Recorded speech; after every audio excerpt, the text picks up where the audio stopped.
18 అది నా జీవితంలో నేను మర్చిపోలేనటువంటి రోజు.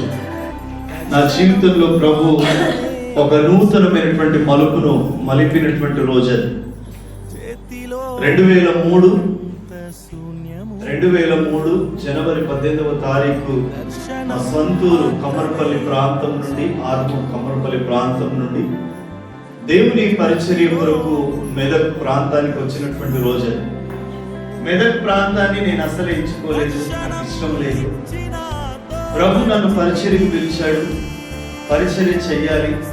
బీబిగల్ ప్రాంతం జీసస్ లవ్స్ఫుల్ గాస్పెల్ మినిస్ట్రీస్ వ్యవస్థాపకులు అపోస్తలుడు రెవరెండ్ పి శద్రక్ పాస్టర్ గారి సారథ్యంలో శిష్యరికంలో నేను అక్కడ పరిచర్య చేసుకున్నాను.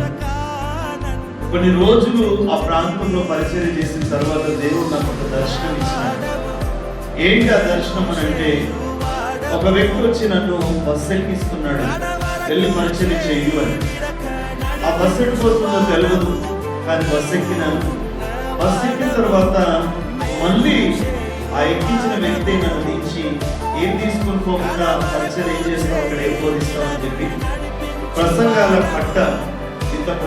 కట్ట ఆ పేపర్స్ అన్ని కూడా అది నా చేతికి ఇచ్చి బస్సు ఎక్కించినాడు. బస్సులో కూర్చున్నాక ఆలోచన వస్తుంది, అసలు ఈ బస్సు ఎక్కడికి పోతుంది అని.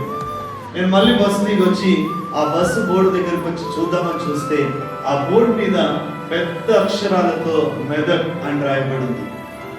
ఆ దర్శనాన్ని నేను ఆత్మీయత మీకు చెప్తే అయ్యగారు అన్నాడు, నీవు మెదక్ వెళ్ళి పరిచర్య చేయాలి, అది దేవుని చిత్తమైంది, అందుకే దేవుడు ఆ దర్శనాన్ని నీకు చూపించినాడు అన్నాడు.